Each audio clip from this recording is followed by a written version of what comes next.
Hi, I'm Miss Julie, and this is Miss Bonnie. and we are coming to you from the Owen County Public Library. And this episode we will show you how to make butter at home. Where do we get butter? Anybody have any ideas? Does this look like butter? Well, it will soon.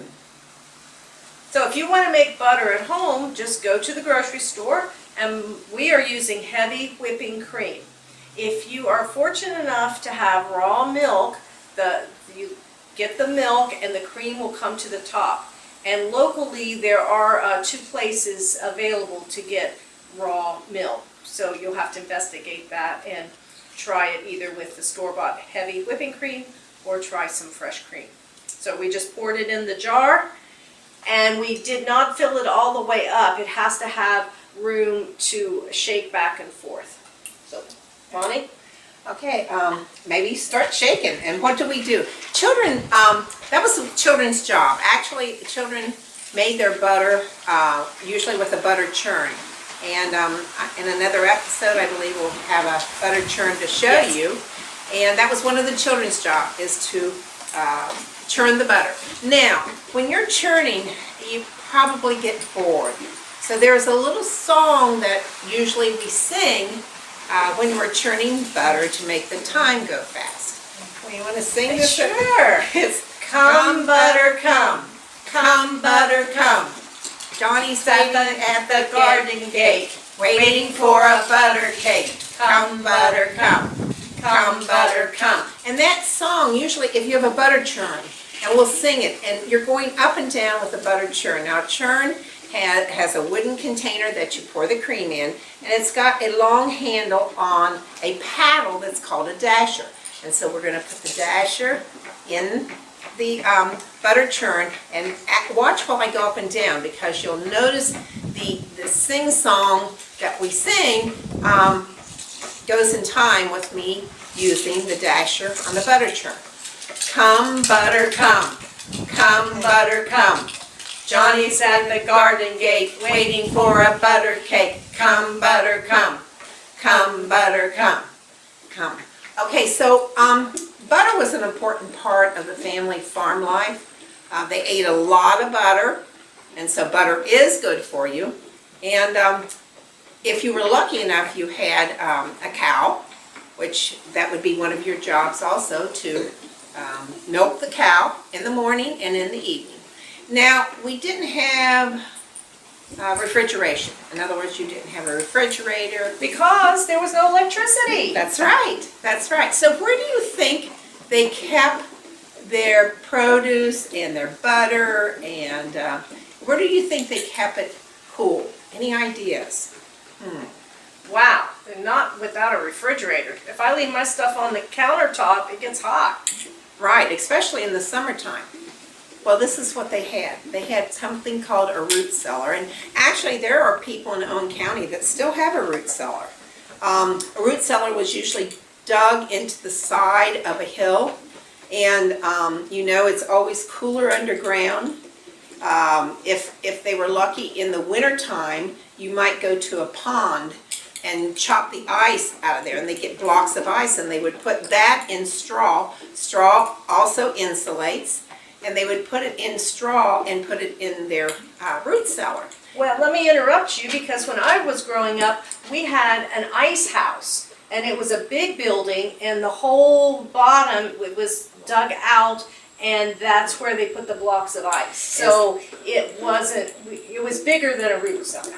Okay, so and Julie was more in a more rural area. Yes, and Southern Ohio. So you can maybe ask your grandparents, or great aunts and uncles, if they know anything about the root cellars or an ice house. And even when refrigerators came in, they didn't. They had kept blocks of ice in them. They were insulated containers. But a lot of people around here did not have electricity, so they would put blocks of ice in their little refrigerator, and that would keep things cool. And they called those early refrigerators ice boxes because they had the block of ice in the top of it. Right. As you can see, Julie's Let's see if we got anything going on here.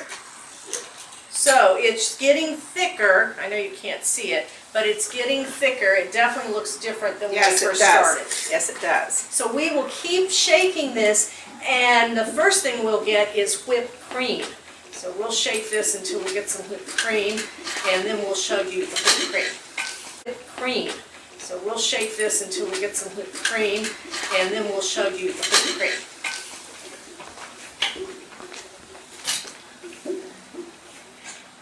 And we're back with, we've been shaking it for about another 5 minutes, and what we now have is like whipping cream.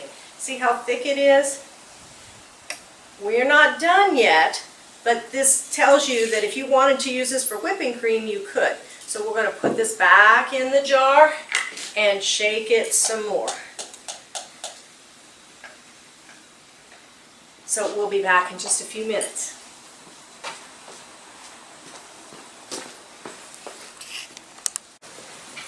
Okay, we're back again, and we have butter now. Butter and buttermilk. Now, these are some of the things that you would use if you are, when you have butter, it has buttermilk in it. So what you need to do so the butter doesn't turn sour is to rinse the butter with clear water. And so you can do this at home, but these are different paddles that might have been used. As you put the butter with the buttermilk in here, you'll be mashing it to get all the buttermilk out of the butter, and then you'll pour the buttermilk off the butter. Now at home, you can use a spoon. These are several different types of paddles that frontier women would have used to press their butter against the side of the bowl to get the buttermilk out. I think these are the older kind with the grooves. I think they are older. Then later, this was my grandmother's. This was what she really used, and they made it curved so you just went around your bowl. But that's just a little history lesson there. And the reason these had the little grooves in them is because as you're mashing the butter against those grooves, the buttermilk is rolling off of those grooves. And guess what? I know that it's important to work the buttermilk out of the milk, out of the butter. Guess what? Why? Because one time I didn't do it and the butter soured and it was not good. Now some of you might like the buttermilk. So, and a lot of the frontier people loved buttermilk. They used it if they would bake. Buttermilk biscuits? That's right. And so what we're going to do is we're going to pour off the buttermilk and then put the butter in the bowl. I'm going to put it in this bowl so you can see what we're doing. But I want to tell you that when we were shaking it, it got thick. Remember I showed you the whipped cream. You know it's done when it's like you got milk, because that is the buttermilk, and there's a glob of butter inside. So we will show that to you now. So I don't know that you can see in here, but we'll go ahead and put it in this bowl. Yeah, I would put some. Put it in this one. Yeah, I put it in this bowl because we're going to do the butter in a clear bowl. See, there's the milk, and then there'll be a glob of butter. And you can see, let me pull this closer maybe, where you can see the glob of butter inside the buttermilk. Now we're going to take this glob out and we're going to put it in our bowl and we're going to rinse it with a little bit of water. Put the butter in here. Oh, now, what we have to do is rinse it. I'm going to use one of these. And we just pour a little water here over the butter and we'll kind of mash it.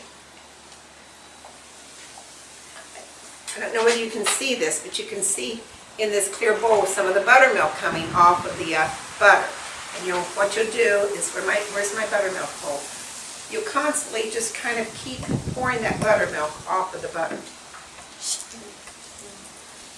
So this is called working the butter. You got to work the butter. Right, and you might add a little bit more water, because what you're doing, you're rinsing and then working the butter. Just add a little bit of water. And the colder the water, the better, because you want the butter to stay solid. Right. You see some more buttermilk there, so we're going to rinse it off. And I rinse as I go along so that I'm not letting the buttermilk get back into the butter much. Yeah. But pretty soon what will happen is the butter will be a little bit more clear. I mean, the water will be a little bit more clear. You'll see that it's not so much buttermilk in it. And the butter will solidify because you're getting all the liquid out. It'll be harder. Right. Let's have a little bit more water. Go ahead. I was just going to say, you see how easy this is. You all can try to make some butter at home, just like your ancestors did. And if you don't have a cow, you can go to the store and get some whipping cream and make your own butter. Now, one thing about butter too, it'll get harder.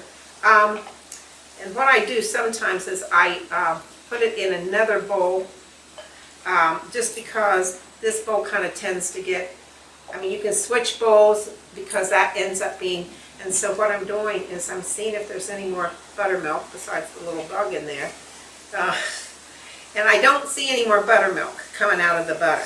So your butter is basically done. Now, a couple things we have to remember when we were on the farm, made our butter, it's called sweet cream butter. In other words, they eat butter usually without salt. They might have had some salt. In frontier times, salt was very rare. It was a long process to get salt, especially from the salt licks. So a lot of people just had the sweet cream butter. If you go to the grocery, you will find butter that just says sweet cream, which is unsalted, or they've salted butter. So that is the end of our program here on making butter. Thank you for coming.